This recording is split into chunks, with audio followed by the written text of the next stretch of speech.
আপনি যদি অসুস্থ হয়ে যান, সারা রাত আপনার বিবি ঘুমায় না, আপনার সেবা করতে করতে রাত্র নির্ঘুম কাটায় দেয়। কিন্তু আপনার স্ত্রীর যদি জ্বর হয়, মাথা ব্যথা হয়, আপনি বলেন মহিলাদের এমন হয়েই থাকে। অথচ আপনার স্ত্রীর জ্বর হওয়ার পর আপনি যদি একটু মাথায় পানি দিয়া দিতেন, মাথাটায় হাত দিয়া দুইটা মাথাটা মালিশ করে দিতেন, তৈল দিয়া দিতেন, আপনার বিবির অসুস্থতা অর্ধেকটা ভালো হয়ে যেত। আপনার স্ত্রী বাবার বাড়ি থেকে আপনার ঘরে আসার পরে একটা বার খেয়াল করছেন, নিজের মা বাবা ভাই বোন আত্মীয় স্বজন সব ছেড়ে এলো, আসার পরে আপনার বাড়ির অপরিচিত পরিবেশ। যেই মেয়েটা বাড়িতে চুলার কাছে যাইতো না, হাতে কালি লাগতো না, ওই মেয়েটা আপনার বাড়ি এসে চুলার পিঠেই পড়ে থাকে। যেই মেয়েটা বাড়িতে সবার আগে ঘুমাইতো, ওই মেয়েটা আপনার বাড়ি এসে সবার বিছানা বিছায়া তারপরে সবার শেষে ঘুমাইতে যায়। যেই মেয়েটা বাবার বাড়িতে সবার শেষে ঘুম থেকে উঠে নাস্তা করত, ওই মেয়েটা আপনার বাড়িতে এসে সবার আগে ঘুম থেকে জেগে নাস্তা বানায়। কেন জানেন? শুধুমাত্র আপনার বাড়ির অপরিচিত মানুষগুলোকে আপন বানাবার জন্যে। আপনি কি করছেন? আপনার বাড়িতে আসার পরেই জানতে পারলাম আপনি ইলিশ মাছের ডিম পছন্দ করেন, মাছের মাথা পছন্দ করেন, মুরগির গিলা কলিজা পছন্দ করেন। আপনার বিবিও এগুলো পছন্দ করত, বাড়িতে থাকতে কেউ খাইতে পারতো না, তাকে দিতেই হতো। সেই মেয়েটা আপনার বাড়ি এসে যখন জানতে পারলো এগুলো আপনিও পছন্দ করেন, যেদিন জেনেছে ওদিন থেকে গিলা কলিজা, মাছের মাথা, ইলিশ মাছের ডিমের শখ আহ্লাদ নিজের ভিতর থেকে দূর করে দিয়েছে শুধুমাত্র আপনার জন্যে। এখন আর নিজে কলিজা খায় না, আপনার জন্যে রেখে দেয়। সন্তানরাও যদি তাকায় বলে এদিকে তাকাবি না, এটা তোদের বাবার জন্যে। আপনি তো রাক্ষস পাইছেন আর খাইছেন, কথা বলে না। মাঝে মাঝে ডাকবেন, বিবি নিজের শখ আল্লাহ সব শেষ করলা, আমাকেই তো দিয়া দিলা, আজকে আসো একসঙ্গে খাবা। স্ত্রীরে খাওয়াইয়া দেওয়া সুন্নত, আমার রাসূল খাওয়াইয়া দিছেন, আপনি দেন খাওয়াইয়া। কি আবার সুন্দর, শরমও করে না, কয় না। স্বামী স্ত্রী এক প্লেটে খাওয়া সুন্নত, আমার রাসূল আম্মা জানদের সঙ্গে একসঙ্গে প্লেটে খাইতেন। মাঝে মাঝে উপহার নিয়ে যাবেন। আপনি গরিব মানুষ, রাতে পকেটে করে 2 টাকা দিয়ে একটা চকলেট নিয়ে যাবেন, আর কিছু লাগবে না।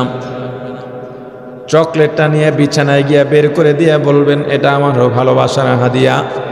যদিও চকলেটটার দাম 2 টাকা, তবে আপনার স্ত্রীর কাছে আসমান জমিন জোড়া মূল্যের হয়ে যাবে। মাঝে মাঝে একটা ফুল নিয়ে যাবেন। এই সাংসারিক অশান্তির থেকেই সামাজিকভাবে এই অশান্তি ছড়াইতে ছড়াইতে রাষ্ট্রীয়ভাবে এর প্রভাব পড়ে যায়। এই জন্যে বিখ্যাত ব্যক্তি নেপোলিয়ান বলেছিলেন, আমাকে একজন আদর্শ মা দাও, আমি তোমাদেরকে আদর্শ এক জাতি উপহার দেব। কেন? ঘরে যদি শান্তি থাকে, আদর্শ মহিলা থাকে, পুরুষটাও যদি অমন হয়, যার মনে শান্তি আছে মিয়া মরিচ দিয়া ভাত খাইতেও মজা আছে। টাকা পয়সার অভাব নাই, ঘরে শান্তি নাই। দেখেন গিয়া অফিসে গিয়া সচিব সাহেব জিমায়, বড় ব্যবসায়ী অফিসে গিয়া জিমায়, কিল্লিগা ঘরে শান্তি না। ঘরে শান্তি থাকলে সে কি ফুরফুরা মাহফিলে যা বলে 1 লাখ যা বেটা লয়ে যা, কিল্লিগা ঘরে শান্তি তো মনে শান্তি। মাঝে মাঝে ফুল উপহার দেবেন, গল্প করবেন, সময় দেবেন, ইসলামের গল্প শোনাবেন। হযরত ইব্রাহিম আলাইহিস সালাম আল্লাহকে কেমনে চিনলেন সেই গল্প শোনাবেন। আমার রাসূল দুনিয়াতে আসার পর আমার রাসূলের বৈশিষ্ট্য কেমন ছিল, আমার রাসূলের আদর্শ কেমন ছিল, নবুয়তের আগেই আমার রাসূল কতটা সৎ ছিলেন, কেমন আল আমিন ছিলেন, এইসব গল্প বিবিকে নিয়ে করবেন। মাঝে মাঝে যদি পর্দা থাকে, পর পুরুষ না দেখে, সেখানে বসে স্ত্রীর সঙ্গে হালাল খেলাধুলা করবেন, প্রতিযোগিতা দেবেন। আমার রাসূল আম্মাজানদের সঙ্গে দৌড়ের প্রতিযোগিতা দিয়েছেন। আম্মা জান আয়েশা সিদ্দিকা রাদিয়াল্লাহু তাআলা আনহার সঙ্গে দৌড়ের প্রতিযোগিতা দিয়েছেন। হুজুর আবার ইচ্ছা করে আম্মা জানকে জিতাইয়া দিয়েছেন। হুজুরের পিছে রয়েছে, একটু আস্তে দৌড়ায়া বাড়ায়া দিচ্ছে। পরিবার গঠন কেমনে করবেন আপনারা? পরিবার পরিকল্পনা করতেছেন, কেমনে ফলাফল কমান যায়? পরিবার পরিকল্পনা করেন, সংসারে পরিবারে কেমনে শান্তি আনা যায়।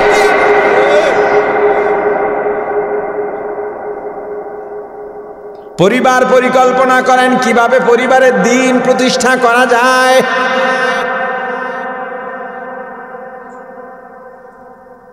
আপনার বাড়ির ছাদে কেউ নাই, ওখানে আপনি ওয়াল টেনে বিবির সঙ্গে দৌড়ের প্রতিযোগিতা, ফুটবল খেলেন, স্ত্রীর নিয়ে ফুটবল খেলবেন, ক্রিকেট খেলবেন, কোনো সমস্যা নেই। আবার ওই এখানে যে নদী আছে, নদী দিকে সাঁতারের প্রতিযোগিতা দিয়েন না।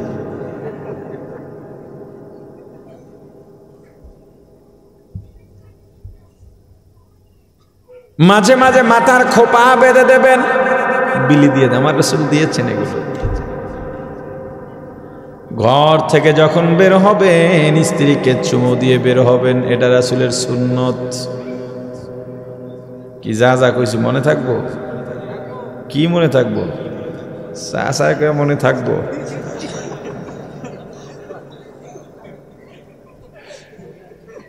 চাচা বুড়ো বয়সে যাইয়া চাষিরে কইব হুজুর কইছে এক প্লেটে খাইতে, ঢং দেখায়ও না। আর আজীবন সকাল বিকেল রুটিন করে ফিডাইছো, খিলাইছো, একটা সোনো পাউডার দেও না, আজকে ঢং দেখাইতে আইছো। তোমার ফুল তুমি নিয়ে যাও। তবুও যতটা সম্ভব পরিবার গঠন করেন। জান্নাতের বিবি আপনার সামনে আঙুল উঁচু করে কথা বলবে না, আপনি যেভাবে চাইবেন সেভাবেই চলবে। জান্নাতি জান্নাতি গিয়া ফেরেশতাদের বলবেন, ওলামায়ে কেরামের জবানে শুনেছি জান্নাতে সুস্বাদু ফল পাওয়া যায়। হ্যাঁ সত্যই তো শুনছো, তো কই? এই কই বলবে, তাকায় দেখবে সামনে বিশাল ফল গাছ 500 মাইল ছড়িয়ে ছিটিয়ে থাকবে, যার শাখা পোশাখা। একটা গাছে যারা আম চুরি করে ওসমাইশের বাড়ির, যারা আম চুরি করবে এরা ওই আম পাইতো না। থুকায় থুকায় আঙুর, কমলা, বেদানা, আম, কাঁঠাল, কি কি লাগবে আপনার? খাইতে মনে চাইবে, গাছ আপনার সামনে নুয়ে পড়বে, হাঁ করবেন, ফল ভেতরে ঢুকে যাবে। এত মজা কোনোদিন আপনি কল্পনাও করেন নাই। মজা পেয়ে লোভ বেড়ে যাবে। আমাদেরও মজা পেলে লোভ বেড়ে যায়। বাসায় 5 পদের তরকারি রান্না হলো, একটাই মজা বেশি 5টার থেকেই খাইলাম। একটাই মজা বেশি পাইলেই বলে ওটার থেকে আর 1 চামচ দাও। কেন? মজা পাইয়া লোভ বাড়ছে। জান্নাতিরও লোভ বেড়ে যাবে। জান্নাতি বলবে এর চাইতে মজাদার ফল কি আর নাই? ফেরেশতা বলবে আছে, তো সেটা দাও, এইটাই খাও, এটা তো মাত্র খাইলাম, আবার খাও। একই ফল আবার মুখে দেবে, এটার মজা আগেরটার থেকে অনেক বেশি, স্বাদও ভিন্ন, ঘ্রাণও ভিন্ন। এভাবে একই ধরনের ফলের মধ্যে কমপক্ষে 40 রকমের স্বাদ, 40 রকমের ঘ্রাণ, একটার মজা আর একটা থেকে আরো বেশি। কাদের জন্য এই জান্নাত চান? জোরে। এই জান্নাত কারা পাবে? 2টা গুণ যাদের মধ্যে থাকবে। 1 নম্বরে গুণ, আম্মা মান খাফা মাকাম রাব্বি, যারা আল্লাহর সামনে উপস্থিত হওয়াকে ভয় পায়। কিয়ামতের ময়দানে আল্লাহর সামনে কাঠগড়ায় আমি কিভাবে জীবনের আমল নিয়ে দাঁড়াবো, কি জবাব দেব, এই ভয়ে গুনাহ করে না। আর একটা আল্লাহর উপস্থিতি, আল্লাহ দুনিয়ার সব জায়গায় আছেন না নাই? জোরে আওয়াজ দিয়া বলেন। আপনি যেখানে যান ঘরের দরজা বন্ধ করেন, গভীর জঙ্গলে যান, অন্ধকারে যান, কেউ নাই, কেউ নাই, কেউ না থাকলেও কে আছেন? ওয়া হুয়া মাআকুম আইনা মা কুনতুম। বান্দা তুমি যেখানেই যাও আল্লাহ তোমার সঙ্গে আছে, সাবধান। এই যে আমাকে দেখেন এটা আসলে আমি না, আমি যে আপনাকে দেখি এটা আপনি নন। তাহলে আমি কে, আপনি কে? একা একই অন্ধকারে জঙ্গলে দরজা বন্ধ করে আমি যেটা করি, আমি যেটা ভাবি, আমি যেটা বলি সেটাই আমি। একা থাকলে যে যেটা ভাবে সে ওইটা। মানুষের সামনে সুফি, মানুষের সামনে তো সবাই একটু সুফি সাজে। মাইক লইয়া কয় রাস্তাঘাট সব ভালো বানায় দেবো, ভিতরে খালি বোর্ড একটা দিয়ে দেখ। এজন্য ভিতরটা কে দেখেন? জোরে বলেন। ও মুসলমান ইমানদার আল্লাহর গোলাম, তুমি যেখানে যা যাও যা করো সব আল্লাহ দেখেন। চোর চুরি করার জন্য রওনা হয়, অন্ধকার রাত, কেউ নাই, কেউ দেখবেও না, কেউ জানবেও না, কিন্তু চুরির মালও সামনে আছে। হঠাৎ করে চোরের মনে ভয় ধরে গেছে, কেউ না দেখলেও কে দেখেন? চোর এই চিন্তা করে যদি চুরি না করে ফিরে যায়, আল্লাহ বলেন ওরে চোর, এতক্ষণ ফিরিস্তারা অপেক্ষায় ছিল তোর চুরির গুনাহ লেখার জন্যে, কিন্তু চুরি না করে আমি আল্লাহর উপস্থিতির ভয় পেয়ে যখনই ফিরে গেলি, একটু আগে ছিলি চোর, এখনো হয়ে গেলি মুত্তাকি। আমি আল্লাহ ঘোষণা করে দিলাম ফাইনাল জান্নাতা হিয়াল মাওয়া। হে চোর, হে মুত্তাকি, তোর জন্যে জান্নাত হলো ঠিকানা। 2 নাম্বার গুণ নাহান নাফসা আনিল হাওয়া, মনের খাহেশের বিরুদ্ধে কাজ করা। মন চায় গুনাহ করতে, মন চায় মিথ্যা বলতে, মন চায় ছবি সিনেমা দেখতে, মন চায় পরের হক নষ্ট করতে, মন চায় গান শুনতে, না না শোনা যাবে না, মন চায় চুরি করতে, চুরি করা যাবে না। মনের খাহেশের বিরুদ্ধে কাজ করা। আল্লাহ বলেন ফাইনাল জান্নাতা হিয়াল মাওয়া, ওরে পরহেজগার তোর জন্যে জান্নাত হলো ঠিকানা। জান্নাতীদের 2টা গুণ, 1 নম্বরে মুত্তাকি হতে হবে, 2 নম্বরে পরহেজগার হতে হবে। মুত্তাকি কাকে বলে? আল্লাহর ভয়, এমন ভয় অন্তরে থাকা যেই ভয়ের কারণে গুনাহ করে না। মানুষ থাকুক চাই না থাকুক, একা হোক আর লোকজনের সামনে হোক। পরহেজগার কাকে বলে? আমার একটা কাজ প্রয়োজন, কাজটাও পেয়ে গেলাম, কিন্তু মিলায়া দেখলাম, যাচাই করে দেখলাম এই কাজের মধ্যে গুনাহ, তখনই আমার প্রয়োজন, তবুও কাজটাকে ত্যাগ করলাম, এর নাম পরহেজগারি। আল্লাহ বলেন যদি মুত্তাকি হতে পারো, পরহেজগার হতে পারো, আমি আল্লাহ জান্নাত ঠিকানা করে দেব।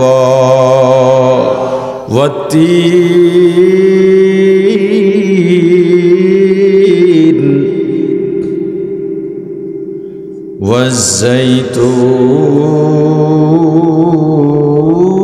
ওয়াজ্জাইতুন ওয়াতুরি সিনিন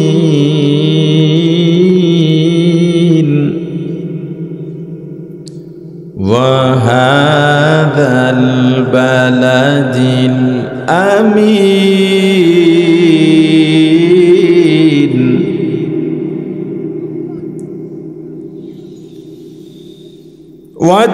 ওয়াত্তিনি ওয়াজ্জাইতুনি ওয়াতুরি সিনিন ওয়াহাদাল বালাদিল আমিন।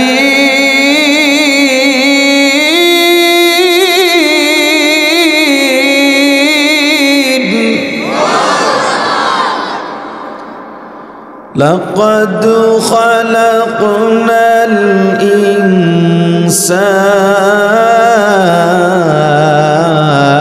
الإنسان لقد خلقنا الإنسان في أحسن تقويم। गर्भ सूरत आदमी इंसाबुदे अहमद अबू जहलो हब के साबुदे। আল্লাহ 4টা কসম খেয়ে বললেন আমি আল্লাহ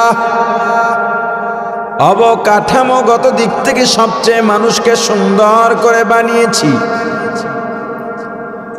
এত সুন্দর করে আমি আল্লাহ দুনিয়ার আর কোনো কাউকে প্রাণীকে বানাই নাই।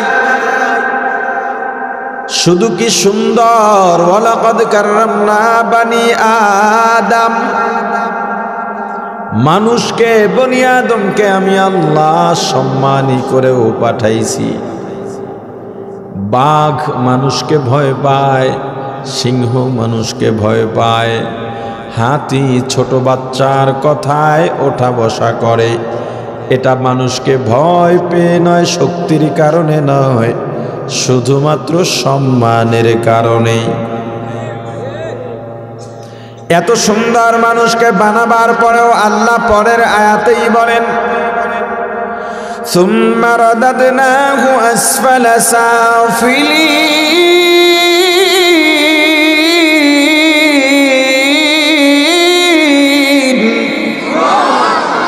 মানুষকে এত সুন্দর করে বানাবার পরেও মানুষ নিজের কর্মের কারণে পতনের অতল গহ্বরে নিমজ্জিত হয়। মানুষকে আল্লাহ মানুষ করে বানাইলেন, মানুষের মাঝে কুকুরের খাসলত কেন থাকবে?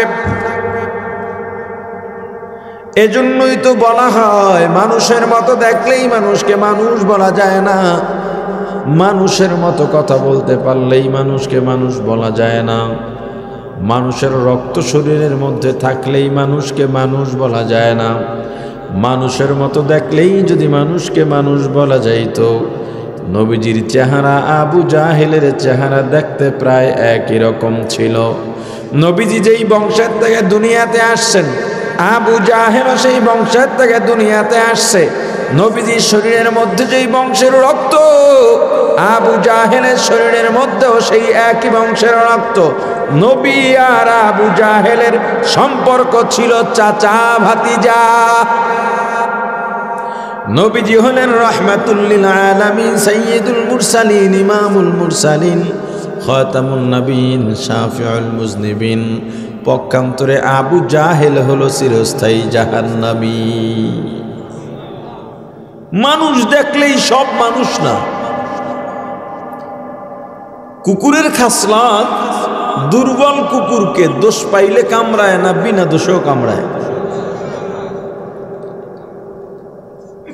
আপনি একজন ধনী মানুষ, তুলনায় শক্তিশালী মানুষ, টাকাওয়ালা মানুষ, রিক্সাওয়ালার সঙ্গে ভাড়া নিয়ে দ্বন্দ্ব, 5 টাকার ব্যবধান। এক দুই কথা বলতে না বলতেই রিক্সাওয়ালার গালে চর বসিয়ে দিলেন।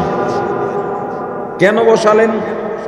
হিসাব করে দেখেছেন রিক্সাওয়ালা আপনার থেকে দুর্বল। রিক্সাওয়ালা চরের মতো অন্যায় করেনি, থাপ্পড় খাওয়ার মতো অন্যায় করেনি, তবু আপনি কেন থাপ্পড় দিলেন? আপনার থেকে দুর্বল। আপনি দেখতে মানুষ হলেও আপনার খাসলতের মধ্যে কুকুরের খাসলত আছে। একজনের সঙ্গে কথা বলতেছেন, গরিব মানুষ আপনার মতের বিরুদ্ধে গেছে, আপনি তাকে অত্যাচার করলেন, জুলুম করলেন। আপনার বাড়ির পাশে জমি এক খণ্ড, যার জমি সে দুর্বল, চিন্তা করলেন এক হাত বুঝে সুজাইয়া নিয়ে নিমনের ক্ষমতা তো আছেই, আপনার মাঝে এক হাত নিয়ে নিলেন। এমন বুজুর্গ আপনাদের এই চর লক্ষ্মীপুরে নাই। বুজুর্গ না বুজুর্গু? এটা বুজুর্গ হয় কেমনে, নাকি বুজুর্গু? আসতে বলেন যে এই মজলিসে কতক্ষণ বয়ান করতে পারবো জানি না, আপনারা তো কথার জবাব দিচ্ছেন না। আমার শ্রোতা যারা থাকবে তাদের অ্যাক্টিভ থাকতে হবে।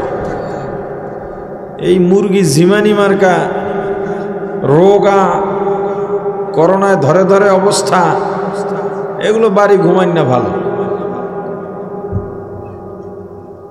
মুসলমান সবসময় সজাগ থাকবে,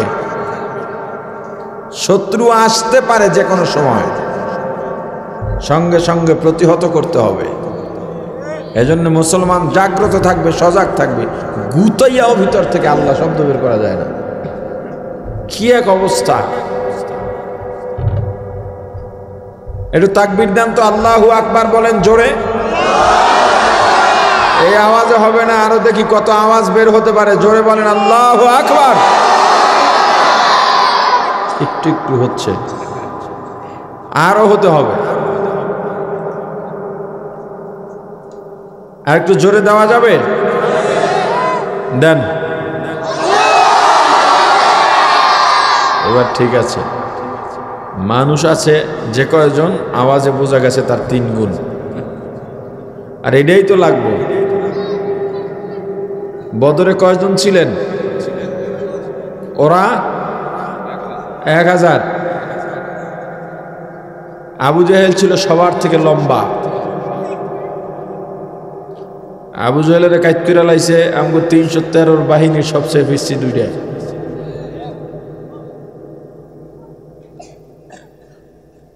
আল্লাহ কোন সময় কাকে কাকে দিয়ে শোয়া দেবেন কেউ বলতে পারে?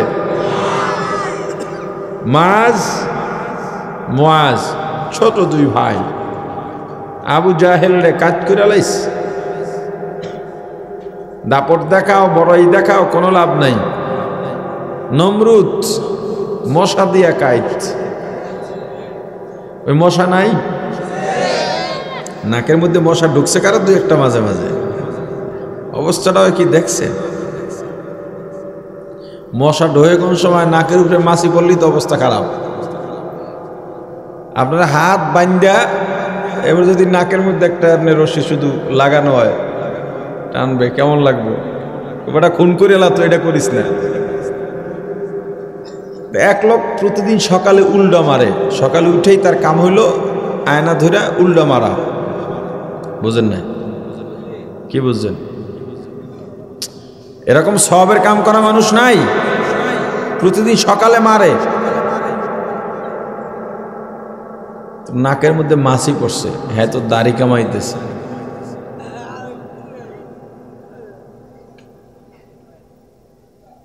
দাড়ি কামাইতেছে, নাকের মধ্যে কি পড়ছে?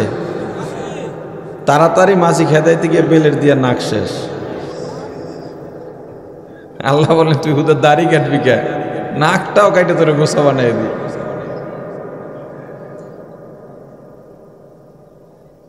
মুসলমান সজাগ থাকতে হবে, আওয়াজ বলিষ্ঠ হতে হবে। মুসলমানের কথার পাওয়ার এমন থাকবে, বাতিল অস্ত্র নিয়ে যুদ্ধের দরকার নাই। মুসলমানের অস্ত্র লাগবে না, বাতিল অস্ত্র নিয়ে আসবে, মুসলমানের কথার পাওয়ারে হাতের থেকে হাত কাঁপতে কাঁপতে অস্ত্র পড়ে যাবে। এই উদাহরণের জন্য কি বিদেশ যাওয়া লাগবে? এই বাংলাদেশের সিলেটে শাহজালালের তাকবীরে গৌর গোবিন্দ শেষ, বংশ সহ শেষ। আওয়াজ অমন আওয়াজ লাগবে। কথা বুঝাইতে পারছি? দেন শেষ তাকবীর দেন একটা। মাশাআল্লাহ। এটা জারি থাকবে না আবার ঘুমায় যাবেন? যদি কেউ জিমাইতে দেখি উঠে বাসায় পাঠাই তো মুড়াইয়া।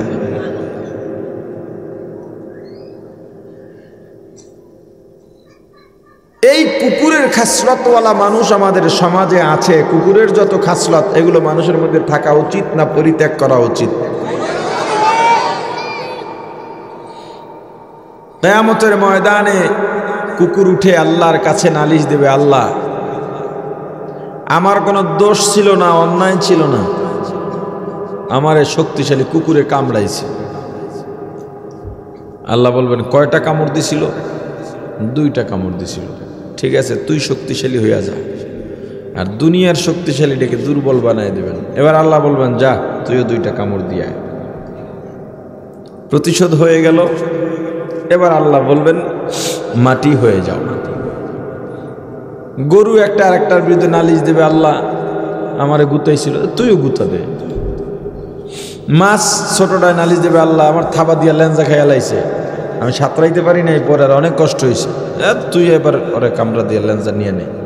বাস এবার কাজ মাটি হয়ে যাও, তোমাদের আর কোনো অপশন নাই, এখানে আর কোনো তোমাদের জন্য কিছু নাই, শেষ, তোমরা নিচ্ছিন্ন হয়ে যাও, অস্তিত্বহীন হয়ে যাও। এবার মানুষের বিচার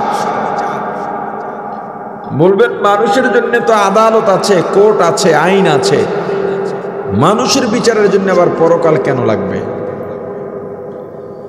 দুনিয়াতে যদি কেউ খুন করে, এই খুনের সাজা হলো মৃত্যুদণ্ড। এটা ইসলামী শরিয়ার আইন। কেউ যদি খুনি হয়, খুন করে, তার সাজা কি? কি আওয়াজ দিয়ে গেল আবার?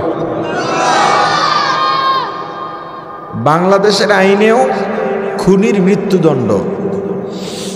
বাংলাদেশে ব্রিটিশ ল চলে, যেটা ডক্টর কামাল সাহেব লিখেছেন। একজন যদি খুন করা হয়, তার সাজা কি? একজন লোক 5টা খুন করছে। কয়টা? 5টা খুন করলে কয়টা মৃত্যুদণ্ড হওয়া দরকার? হতে পার 5টা খুন করলে কয়টা মৃত্যুদণ্ড হওয়া দরকার? হতে পারবে কয়টা? একটা হলে কয়জনের খুনের বদলা হলো? বাকি 4 জনে কি বিচার পাবে না? তাদের জন্য পরকাল। আপনি একজনের কাছে 10,000 টাকা পাবেন, পেছনে দৌড়াইতে দৌড়াইতে জুতা খাওয়ায় টাকা পেলেন না, তার আগে তিনি মারা গেলেন বা আপনি মারা গেলেন। আপনি টাকাটা প্রাপ্য ছিলেন না, পাইছেন? কিয়ামতে পাবেন। আপনার বাড়ির পেছনের জায়গাটা একজনে দখল করে নিয়ে গেছে, বাজারের দোকানটা দখল করে নিয়ে গেছে, টেনশন নাই, পাওয়ার জায়গা আছে। কথা বলে না? মানুষের বিচার কিভাবে হবে কিয়ামতে? কাতিল মাকতুলকে দাঁড় করানো হবে। এবার যাদেরকে খুন করা হয়েছে তারা আল্লাহর কাছে নালিশ দেবে। আল্লাহ খুনিকে বলবে, তোর যত সওয়াব আছে ওদেরকে দিতে থাক। জীবনে যত নেকের কাজ করছো, দান সদকা, টাকা পয়সা, নামাজ রোজা হজ যাকাত তাহাজ্জুদ নফল তেলাওয়াত জিকির ইতিকাফ আরো যা যা আছে, যেহেতু তওবা করে আসতে পারিস নাই, ওদেরকে নেক দেওয়া শুরু কর। নেক দিতে দিতে সব নেক শেষ, এখনো একজন বাকি আছে। এবার ওর গুনাহ তুমি নাও। অন্যান্য প্রাণীর ক্ষেত্রে, জন্তুর ক্ষেত্রে, জানোয়ারের ক্ষেত্রে আল্লাহ কি বললেন বলেন? মানুষের ক্ষেত্রে এবার হয়ে গেল, তুমি গুনাহ নিছো, তোমার সওয়াব দিয়া দিছো, এখন যার যার জায়গায় চলে যাও। বলেছিলাম পরকাল 2 কারণে। 1 নাম্বার ইনসাফ প্রতিষ্ঠা, 2 নাম্বার দুনিয়ার কর্মের ফল ভোগ করার জন্য পরকাল। দুনিয়ার কর্মের ফল ভোগ করার জন্য পরকাল। এই কর্মের ফল ভোগ করার জন্য পরকালে 2টা জায়গা। কয়টা? দুনিয়ায় কাজও হয় 2 ধরনের, ভালো আর নেক আর গুনাহ। পরকালে 2টা জায়গা, একটার নাম জান্নাত আর একটার নাম জাহান্নাম। দুনিয়ার মন্দ কাজের ফলাফল পরকালের জাহান্নাম, দুনিয়ার ভালো কাজের ফলাফল পরকালের জান্নাত। জাহান্নাম কি? শাস্তির জায়গা। কতটা শাস্তি, কতটা যন্ত্রণা, সারা পৃথিবীর সব দুঃখ যন্ত্রণা শাস্তি এক জায়গায় করা হলেও জাহান্নামের 1 জাররা শাস্তির সমান হবে না। জাহান্নামী জাহান্নামে গিয়া চারিদিকে চিৎকার চেঁচামেচি শুনবে। জাহান্নামের ফেরেশতারা নির্দয় হবে, পৃথিবীর শ্রেষ্ঠ নির্দয়। আবেগ, ভালোবাসা, দয়া কি জিনিস এটা জাহান্নামের ফেরেশতারা ভুলেই যাবে। এই সাবজেক্ট তাদের থাকবে না। মাঝে মাঝে চিৎকার দেবে, 500 মাইল থেকে এক একটা চিৎকার শোনা যাবে। মাথার মগজগুলো 2 কান দিয়ে চিৎকারের কারণে পর্দা ফেটে জাহান্নামীদের ঘিলুগুলো, মগজগুলো কান দিয়ে বের হয়ে যাবে। জাহান্নামী জিজ্ঞেস করবে, এ ফেরেশতা, ওদিকে চিৎকার চেঁচামেচি শুনি, এরা কারা, কেন কাঁদে? ফেরেশতারা বলবে, একদল জাহান্নামীকে জাহান্নামের বড় বড় লোহার হাতুড়ি দিয়ে জাহান্নামীর মাথার উপরে জোরে প্রহার করা হয়, সঙ্গে সঙ্গে 100 মতান্তরে 1000 গজ মাটির নিচে ঢুকে যায়। ওখান থেকে আবার টেনে হেঁচড়ে বের করে, গোস্ত খসে খসে থেকে যায়, হাত পা ভেঙে চূর্ণ বিচূর্ণ হয়ে যায়। আবার উঠিয়ে চামড়া দেওয়া হয়, গোস্ত দেওয়া হয়, আবার পরিপূর্ণ মানুষ বানাইয়া আবার শাস্তি দেওয়া হচ্ছে। আর একদিকে করুণ আর্তনাদ, বাঁচাও বাঁচাও বাঁচাও। ওটা কি বলবে? ওরা একদল জাহান্নামী, যাদের মাথার উপরে জাহান্নামের উত্তপ্ত গরম পানি ঢালা হচ্ছে। যখন গায়ের উপরে পানি ঢালা হয়, গোস্তগুলো খসে খসে পড়ে যায়, আবার ওদেরকে পরিপাটি বানানো হয়, আবার পানি ঢালা হয়। একদল জাহান্নামী গুরিম গুরিম করে জাহান্নামের তলে পড়তেছে। এরা কারা? ওরা একদল জাহান্নামী, জাহান্নামের ভয় দৌড়াইতে দৌড়াইতে গিয়া জাহান্নামের ওয়াল বাইতে বাইতে 70,000 বছর জাহান্নামের ওয়াল বাওয়ার পর একেবারে উপরে উঠে গেছিল, আর মাত্র 1 হাত বাকি আছে। কত আশা, এই বুঝি জাহান্নাম থেকে বেঁচে গেলাম। কিন্তু না না, যখন 1 হাত বাকি থাকবে তখন হাত পিছলে পড়ে যাবে আবার জাহান্নামের তলদেশে। এরা তারা। এগুলো শুনে জাহান্নামী ভয় দৌড় দেবে বাঁচার জন্যে। আজকে দুনিয়ায় জাহান্নামের ভয় বাঁচতে দৌড়াও না, বরং জাহান্নামে ঢুকে যাচ্ছ, চিন্তাও করছো না। সেদিন বাঁচতে চাইলেই কেউ বাঁচতে পারবে।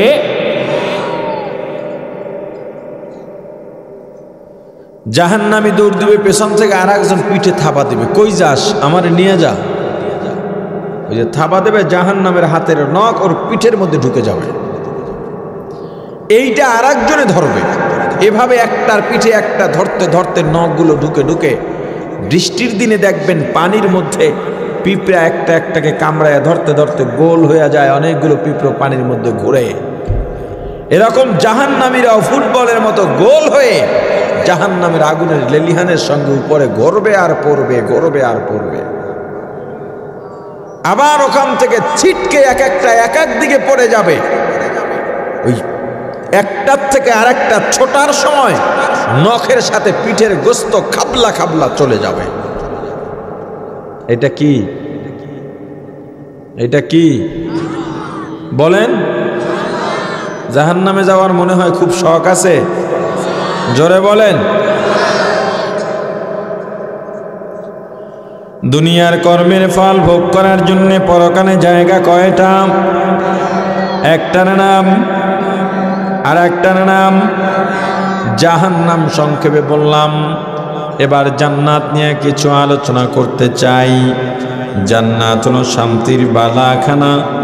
কতটা শান্তি, কতটা সুখ, কতটা আনন্দ।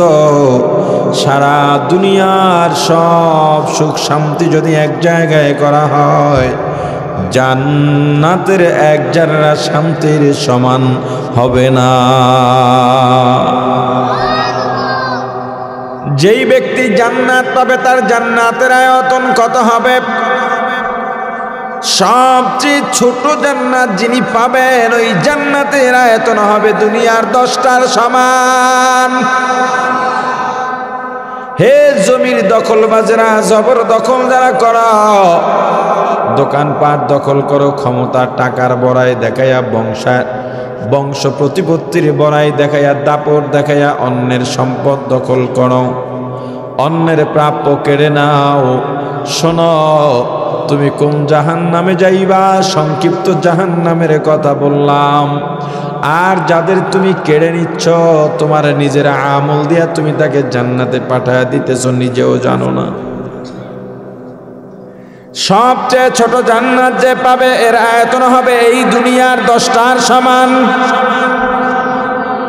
10টা দুনিয়া যদি এক জায়গায় করা হয়, আপনাদের মতলবের চেয়ে ছোট হবে না? বড় হবে না? কটুক, মোটামুটি চাঁদপুরের মতো। তো 10টা দুনিয়া কটুক লাগবে আপনার? এই দুনিয়ায় কতটুকু লাগবে আপনার? এখন মারা যাবেন, সম্পদ পড়ে থাকবে, এই সম্পদ আর জীবনেও কাজে লাগবে না। এত শ্রম দিয়ে, না খেয়ে না ঘুমিয়ে, এত কোরবানি দিয়ে, এত ত্যাগ, এত তিতিক্ষা, এত কামাই করলেন, নিজেও খাইতে পারলেন না, খরচও করতে পারলেন না। বহু কৃপণ মানুষ দেখেছি। কৃপণের উপরে আল্লাহ খুশি না বেজার? কৃপণের উপরে আল্লাহ খুশি না বেজার? কারুন যাকাত দেয়নি। পয়গম্বর বলেছেন, তুমি তওবা করো, ঈমান আনো, মালের যাকাত দাও। কারুনের কত মাল ছিল? কথিত আছে কারুনের মালের যে গোডাউন ছিল, স্বর্ণের গোডাউন, এই গোডাউনের চাবি বহন করত 70টা উট। এবার ভেবে নেন, 70টা উট, একটা উটের পিঠে কয়টা গোডাউনের চাবি থাকতে পারে? 70টা উট বহন করত কারুনের স্বর্ণের গোডাউনের চাবি। এত পরিমাণে সম্পদ। এটাও বলা হয়, সাগর পাড়ে, নদীর পাড়ে বালুর সঙ্গে যে চিকচিক করে, এগুলো কারুনের মাল। কারুন যাকাত দেয় নাই, কৃপণ ছিল। এই পৃথিবীর যত কৃপণ আছে, যারা টাকা জমা করে আর হিসাব করে, এটা দিয়েই আমার স্থায়ী, এই মাল আর কমবে না। আল্লাহ কি বলছেন? ওয়াইলুল লিকুল্লি হুমাযাতিল লুমাযা আল্লাযী জামাআ মালাও ওয়া আদ্দাদা ইয়াহসাবু আন্না মালাহু আখলাদা। মাল জমা করে আর গনে, এই প্রত্যেকদিন গিয়ে গনে, আজকে কয় টাকা জমা হইল, ব্যাংকে কয় লাখ থুইলাম, বাড়ি কয়টা হইল, আর মনে করে এই সম্পদ আর কোনোদিন ফুরাবে না, আমি এই সম্পদ দিয়ে জীবন পার করে দেব। তোমার সম্পদ তোমার কোনো কাজে আসবে না, কোনো কাজে আসবে না। আল্লাহ কি বলেছেন? ইয়াউমা লা ইয়ানফাউ মালুন, কিয়ামতের ময়দানে তোমার মাল কোনো উপকারে আসবে না। মালের বড়াই করো, সম্পদের বড়াই করো, কৃপণের দল। আর কত কৃপণতা করবা? কৃপণকে আপনাদের অঞ্চলে কি বলে? কিপটুস, বখিল। বখিল, বখিল ছিল দুই বখিল। কে কতটুকু মাল হেফাজত করতে পারে? দুই বন্ধু, দুইটা কৃপণ।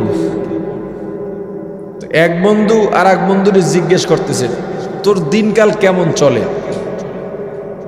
বলে, আমি রুটি রশি দিয়ে টানায় রাখছি, ওটা টোকা দিই, টোকা দেওয়ার পর রুটির যেই আটা সাথে থাকে গুঁড়া, এটা পড়ে, ওটাকে খাই। করছো এভাবে টোকাইতে টোকাইতে তো একদিন রুটি শেষ হয়ে যাবে।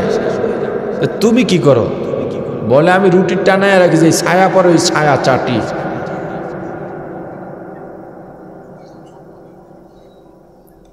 যারা মাল জমান, কৃপণ, কি করবেন এই সম্পদ দিয়ে? কোনো লাভ নাই। কৃপণ মানুষ টাকা এমন জায়গায় রাখছে, ছেলে মেয়ে স্ত্রীর জন্য কেউ দেখতে না পায়, পরে নিজেই খুঁজে পায় না, মনে নেই না, ইন্দুরে খাইয়ালায়, তেলা পোকায় কেটে ফেলে। কে আছে না? এমন হয় না? কত সম্পদ লাগবে আপনার, যে জান্নাত পাবে, সবচেয়ে ছোট জান্নাত এই দুনিয়ার 10টার সমান। বহু কৃপণ মানুষ আছে, ভালো একটা কাপড় পরে না, দানও করে না। তোমার সম্পদ হালাল ভাবে আসবে, দানের হাত বাড়িয়ে দাও, আল্লাহ সম্পদ বাড়িয়ে দেবেন।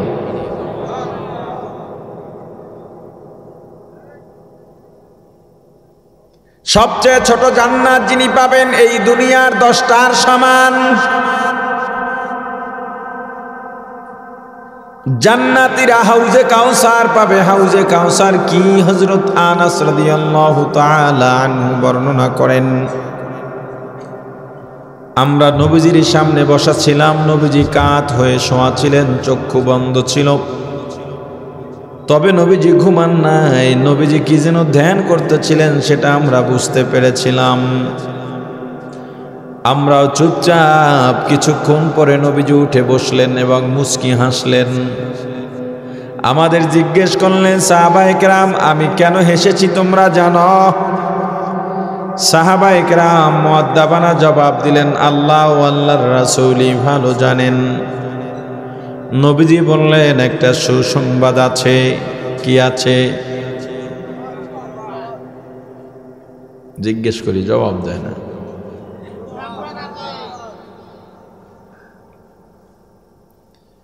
এইমাত্র জিবরাইল এসেছিলেন, আল্লাহ আমার উপর একটা সূরা নাজিল করেছেন, ইন্না আ'তাইনাকাল কাউসার ফাসাল্লি লিরাব্বিকা ওয়ানহার ইন্না শানিআকা হুয়াল আবতার। আল্লাহ আমাকে হাউজে কাউসার দান করেছেন।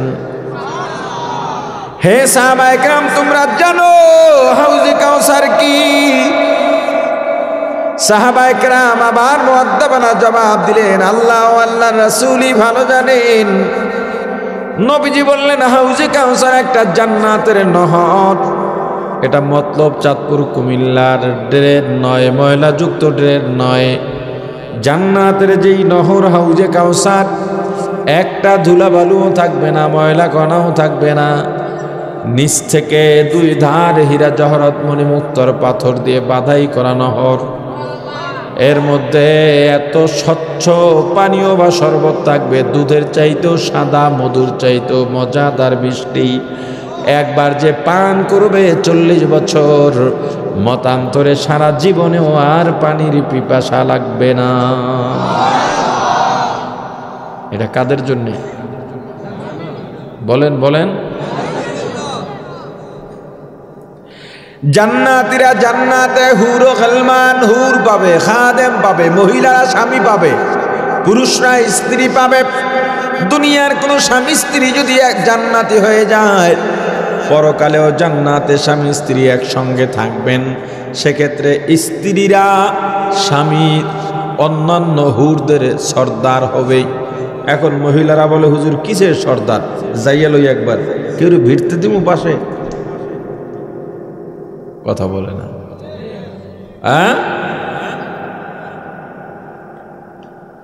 কেউ ধারে যাইতেই দিতাম না, আমি একা থাকুক।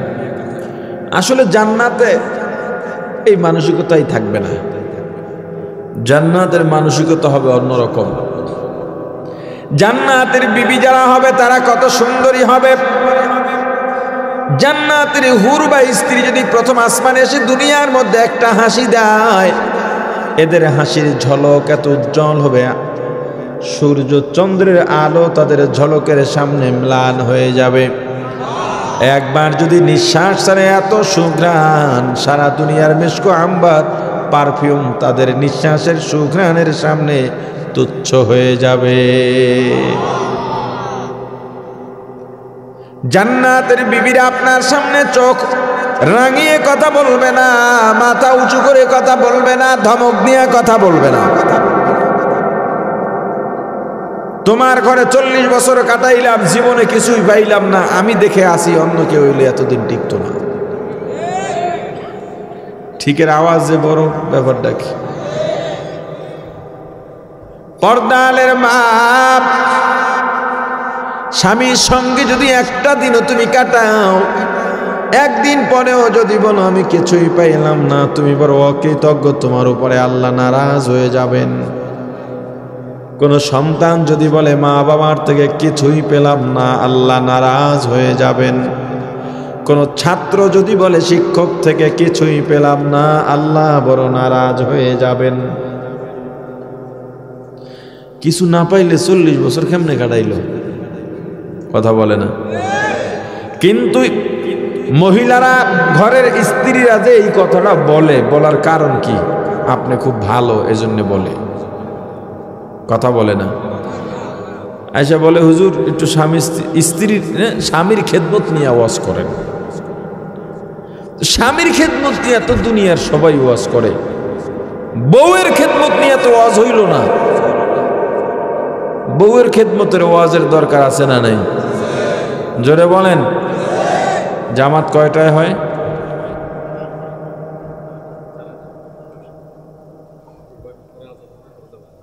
এমনি তো আমি তো এসা পর্যন্ত আমার বয়ানের টাইম, আপনি বললে তো আর হচ্ছে না। আমি তো এখানে মাগরিব থেকে এসা পর্যন্ত, এটা আপনাদের এসা না, সারা সব জায়গায় যে এসা সেই এসা। আমার তো আবার এসার পরে বয়ান ধরতে হবে, ও জায়গায় তো এসা টাইম মতো হবে। কটায় হয় না? বাস 7:30। তো মোটামুটি 10 মিনিট আগে ছাড়লেই তজু টজু করতে পারবেন। ঠিক আছে, আজান চলুক। এখানে তো মসজিদ আছে, বয়ানের পরে মসজিদে আজান হয়ে নামাজ হবে। ঠিক আছে। আর একটা মাসআলা বলে দিই, যে আজানের জবাব দেওয়া ওয়াজিব। আসলে সেই ওয়াজিব, সেই জবাবটা হলো আজানের পরে নামাজে যাওয়া। ওই জবাব। ওখানে মুয়াজ্জিন বললেন আল্লাহু আকবার, আল্লাহু আকবার, আমিও বললাম আল্লাহু আকবার, এটা সুন্নত, সুন্নতে জায়েদা, এটা না দিলেও গুনাহ নাই। কিন্তু সেটা কোন মসজিদের আজান শুনে দেবেন? ওই মসজিদ না, আপনি যেই মসজিদে নামাজ পড়বেন ওই মসজিদের আজান শুনে। কথা বুঝছেন? আর ওয়াজিব কোনটা? আজান শোনার পরে নামাজে যাওয়াটা। নাহলে অনেকে আবার কইবে আজানের জবাব না দিয়ে হে ওয়াজ করতেছে, মানে এদিকে হের ফরস্তর কইয়া রইছে, হের খবর নাই, হে বইয়ে রইছে, আমি আজানের জবাব না দিয়ে ওয়াজ করতেছি। জবাব না দিলেও গুনাহ নাই, ওয়াজ হইল ফরজ।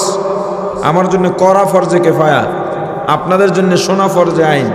আজানের জবাব দেওয়া মুস্তাহাব, লফজান জবাব, মুখের জবাব।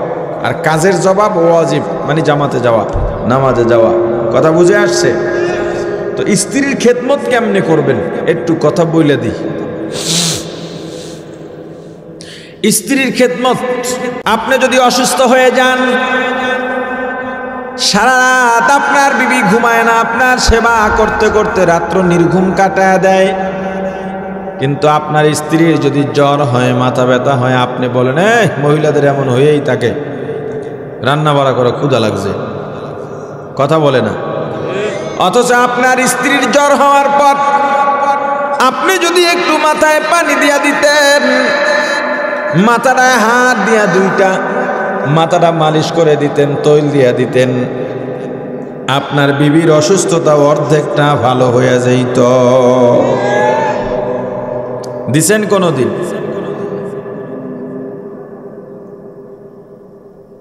আপনার স্ত্রী বাবার বাড়ি থেকে আপনার ঘরে আসার পরে একটা বার খেয়াল করছেন নিজের মা বাবা ভাই বোন আত্মীয় স্বজন সব ছেড়ে এলো, আসার পরে আপনার বাড়ির অপরিচিত পরিবেশ, যেই মেয়েটা বাড়িতে চুলার কাছে যাইতো না, হাতে কালি লাগতো না, ওই মেয়েটা আপনার বাড়ি এসে চুলার পিঠেই পড়ে থাকে। যেই মেয়েটা বাড়িতে সবার আগে ঘুমাইতো, ওই মেয়েটা আপনার বাড়ি এসে সবার বিছানা বিছায়া তারপরে সবার শেষে ঘুমাইতে যায়। যেই মেয়েটা বাবার বাড়িতে সবার শেষে ঘুম থেকে উঠে নাস্তা করত, ওই মেয়েটা আপনার বাড়িতে এসে সবার আগে ঘুম থেকে জেগে নাস্তা বানায়। কেন জানেন? শুধুমাত্র আপনার বাড়ির অপরিচিত মানুষগুলোকে আপন বানাবার জন্যে। আপনি কি করছেন? আপনার বাড়িতে আসার পরেই জানতে পারলাম আপনি ইলিশ মাছের ডিম পছন্দ করেন, মাছের মাথা পছন্দ করেন, মুরগির গিলা কলিজা পছন্দ করেন। আপনার বিবিও এগুলো পছন্দ করত, বাড়িতে থাকতে কেউ খাইতে পারতো না, তাকে দিতেই হতো। সেই মেয়েটা আপনার বাড়ি এসে যখন জানতে পারলো এগুলো আপনিও পছন্দ করেন, যেদিন জেনেছে ওদিন থেকে গিলা কলিজা, মাছের মাথা, ইলিশ মাছের ডিমের শখ আহ্লাদ নিজের ভিতর থেকে দূর করে দিয়েছে শুধুমাত্র আপনার জন্যে। এখন আর নিজে কলিজা খায় না, আপনার জন্যে রেখে দেয়। সন্তানরাও যদি তাকায় বলে এদিকে তাকাবি না, এটা তোদের বাবার জন্যে। আপনি তো রাক্ষস পাইছেন আর খাইছেন, কথা বলে না। মাঝে মাঝে ডাকবেন, বিবি নিজের শখ আহ্লাদ সব শেষ করলা, আমাকেই তো দিয়া দিলা, আজকে আসো একসঙ্গে খাবা। স্ত্রীরে খাওয়াইয়া দেওয়া সুন্নত, আমার রাসূল খাওয়াইয়া দিছেন, আপনি দেন খাওয়াইয়া। হ্যাঁ, কি আবার সুন্দর শরমও করে না, কয় না। স্বামী স্ত্রী এক প্লেটে খাওয়া সুন্নত, আমার রাসূল আম্মা জানদের সঙ্গে একসঙ্গে প্লেটে খাইতেন। মাঝে মাঝে উপহার নিয়ে যাবেন, আপনি গরিব মানুষ, রাতে পকেটে করে 2 টাকা দিয়ে একটা চকলেট নিয়ে যাবেন, আর কিছু লাগবে না। চকলেটটা নিয়ে বিছানায় গিয়ে বের করে দিয়ে বলবেন, এটা আমার ভালোবাসার হাদিয়া। যদিও চকলেটটার দাম 2 টাকা, তবে আপনার স্ত্রীর কাছে আসমান জমিন জোড়া মূল্যের হয়ে যাবে। মাঝে মাঝে একটা ফুল নিয়ে যাবেন। এই সাংসারিক অশান্তির থেকেই সামাজিকভাবে এই অশান্তি ছড়াইতে ছড়াইতে রাষ্ট্রীয়ভাবে এর প্রভাব পড়ে যায়। এই জন্যে বিখ্যাত ব্যক্তি নেপোলিয়ান বলেছিলেন, আমাকে একজন আদর্শ মা দাও, আমি তোমাদেরকে আদর্শ এক জাতি উপহার দেব। কেন? ঘরে যদি শান্তি থাকে, আদর্শ মহিলা থাকে, পুরুষটাও যদি অমন হয়, যার মনে শান্তি আছে মিয়া মরিচ দিয়া ভাত খাইতেও মজা আছে। হ্যাঁ, টাকা পয়সার অভাব নাই, ঘরে শান্তি নাই। দেখেন গিয়া অফিসে গিয়া সচিব সাহেব জিমায়, বড় ব্যবসায়ী অফিস হয়ে জিমায়, কি লিগা? ঘরে শান্তি না। ঘরে শান্তি থাকলে সে কি ফুরফুরা মাহফিলে যা বলে 1 লাখ যা বেটা লয়ে যা, কি লিগা? ঘরে শান্তি তো মনে শান্তি। মাঝে মাঝে ফুল উপহার দেবেন, গল্প করবেন, সময় দেবেন, ইসলামের গল্প শোনাবেন। হযরত ইব্রাহিম আলাইহিস সালাম আল্লাহকে কেমনে চিনলেন সেই গল্প শোনাবেন। আমার রাসূল দুনিয়াতে আসার পর আমার রাসূলের বৈশিষ্ট্য কেমন ছিল, আমার রাসূলের আদর্শ কেমন ছিল, নবুয়তের আগেই আমার রাসূল কতটা সৎ ছিলেন, কেমন আল আমিন ছিলেন, এই সব গল্প বিবিকে নিয়ে করবেন। মাঝে মাঝে যদি পর্দা থাকে, পর পুরুষ না দেখে, সেখানে বসে স্ত্রীর সঙ্গে হালাল খেলাধুলা করবেন, প্রতিযোগিতা দেবেন। আমার রাসূল আম্মাজানদের সঙ্গে দৌড়ের প্রতিযোগিতা দিয়েছেন। আম্মাজান আয়েশা সিদ্দিকা রাদিয়াল্লাহু তাআলা আনহার সঙ্গে দৌড়ের প্রতিযোগিতা দিয়েছেন। হুজুর আবার ইচ্ছা করে আম্মাজানকে জিতাইয়া দিয়েছেন। হুজুরের পিছে রয়েছে, একটু আস্তে দৌড়ায়া বাড়ায়া দিচ্ছে। পরিবার গঠন কেমনে করবেন? আপনারা পরিবার পরিকল্পনা করতেছেন, কেমনে ফলাফল কমান যায়? পরিবার পরিকল্পনা করেন, সংসারে পরিবারে কেমনে শান্তি আনা যায়।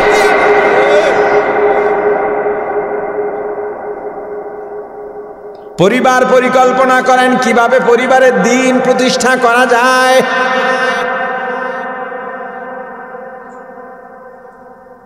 আপনার বাড়ির ছাদে কেউ নাই, ওখানে আপনি ওয়াল টেনে বিবির সঙ্গে দৌড়ের প্রতিযোগিতা, ফুটবল খেলেন, স্ত্রীর নিয়ে ফুটবল খেলবেন, ক্রিকেট খেলবেন, কোনো সমস্যা নেই। আবার ওই এখানে যে নদী আছে, নদীতে গিয়ে সাঁতারের প্রতিযোগিতা দিয়েন না।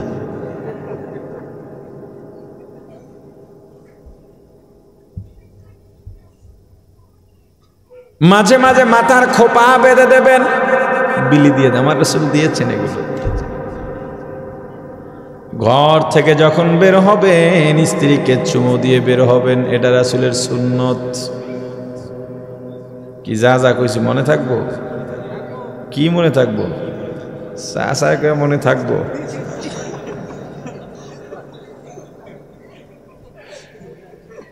চাচা বুড়ো বয়সে যাইয়া চাষিরে কইব হুজুর কইছে 1 প্লেটে খাইতে, ঢং দেখায়ও না। আর আজীবন সকাল বিকেল রুটিন করে ফিডাইছো, খিলাইছো, একটা সোনো পাউডার দেও না, আজকে ঢং দেখাইতে আইছো। তোমার ফুল তুমি নিয়ে যাও। তবুও যতটা সম্ভব পরিবার গঠন করেন। জান্নাতের বিবি আপনার সামনে আঙুল উঁচু করে কথা বলবে না, আপনি যেভাবে চাইবেন সেভাবেই চলবে। জান্নাতি জান্নাতি গিয়া ফেরেশতাদের বলবেন, ওলামায়ে কেরামের জবানে শুনেছি জান্নাতে সুস্বাদু ফল পাওয়া যায়। হ্যাঁ সত্যই তো শুনছো, তো কই? এই কই বলবে, তাকায় দেখবে সামনে বিশাল ফল গাছ, 500 মাইল ছড়িয়ে ছিটিয়ে থাকবে যার শাখা পোশাখা।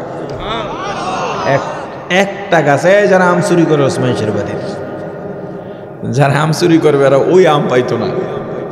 থুকায় থুকায় আঙুর, কমলা, বেদানা, আম, কাঁঠাল কি কি লাগবে আপনার? খাইতে মনে চাইবে, গাছ আপনার সামনে নুয়ে পড়বে, হাঁ করবেন, ফল ভেতরে ঢুকে যাবে। এত মজা কোনোদিন আপনি কল্পনাও করেন নাই। মজা পেয়ে লোভ বেড়ে যাবে। আমাদেরও মজা পেলে লোভ বেড়ে যায়। বাসায় 5 পদের তরকারি রান্না হলো, একটাই মজা বেশি, 5টার থেকেই খাইলাম। একটাই মজা বেশি পাইলেই বলে ওটার থেকে আর 1 চামচ দাও। কেন? মজা পাইয়া লোভ বাড়ছে। জান্নাতিরও লোভ বেড়ে যাবে। জান্নাতি বলবে এর চাইতে মজাদার ফল কি আর নাই? ফেরেশতা বলবে আছে, তো সেটা দাও, এইটাই খাও, এটা তো মাত্র খাইলাম, আবার খাও। একই ফল আবার মুখে দেবে, এটার মজা আগেরটার থেকে অনেক বেশি, স্বাদও ভিন্ন, ঘ্রাণও ভিন্ন। এভাবে একই ধরনের ফলের মধ্যে কমপক্ষে 40 রকমের স্বাদ, 40 রকমের ঘ্রাণ, একটার মজা আর একটা থেকে আরো বেশি। কাদের জন্য এই জান্নাত চান? জোরে। এই জান্নাত কারা পাবে? 2টা গুণ যাদের মধ্যে থাকবে। 1 নম্বরে গুণ, আম্মা মান খাফা মাকাম রাব্বি, যারা আল্লাহর সামনে উপস্থিত হওয়াকে ভয় পায়। কিয়ামতের ময়দানে আল্লাহর সামনে কাঠগড়ায় আমি কিভাবে জীবনের আমল নিয়ে দাঁড়াবো, কি জবাব দেব, এই ভয়ে গুনাহ করে না। আর একটা আল্লাহর উপস্থিতি, আল্লাহ দুনিয়ার সব জায়গায় আছেন না নাই? জোরে আওয়াজ দিয়া বলেন। আপনি যেখানে যান, ঘরের দরজা বন্ধ করেন, গভীর জঙ্গলে যান, অন্ধকারে যান, কেউ নাই, কেউ নাই, কেউ না থাকলেও কে আছেন? ওয়া হুয়া মাআকুম আইনা মা কুনতুম। বান্দা তুমি যেখানেই যাও, আল্লাহ তোমার সঙ্গে আছে, সাবধান। এই যে আমাকে দেখেন, এটা আসলে আমি না, আমি যে আপনাকে দেখি এটা আপনি নন। তাহলে আমি কে, আপনি কে? একা একই অন্ধকারে জঙ্গলে দরজা বন্ধ করে আমি যেটা করি, আমি যেটা ভাবি, আমি যেটা বলি, সেটাই আমি।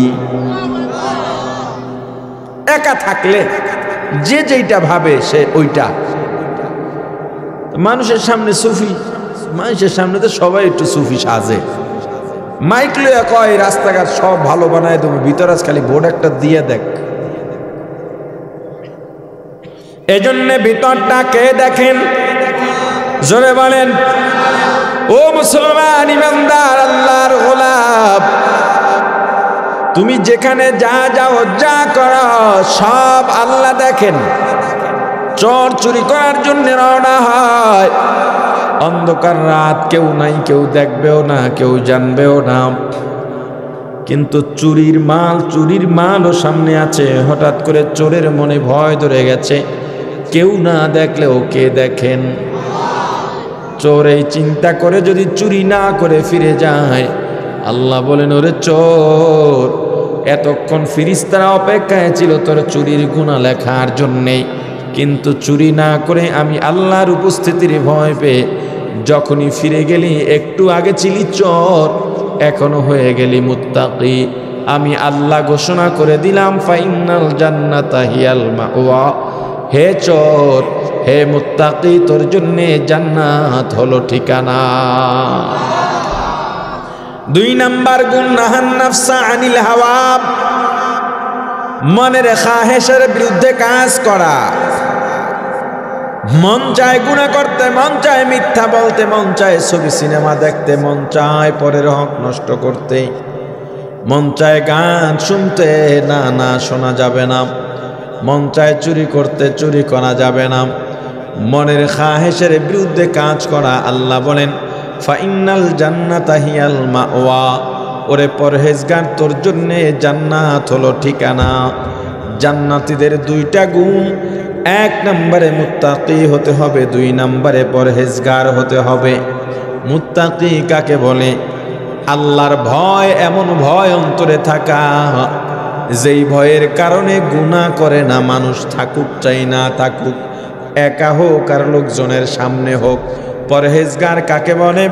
আমার একটা কাজ প্রয়োজন, কাজটাও পেয়ে গেলাম, কিন্তু মিলায়া দেখলাম, যাচাই করে দেখলাম এই কাজের মধ্যে গুনাহ, তখনই আমার প্রয়োজন, তবুও কাজটাকে ত্যাগ করলাম, এর নাম পরহেজগারি।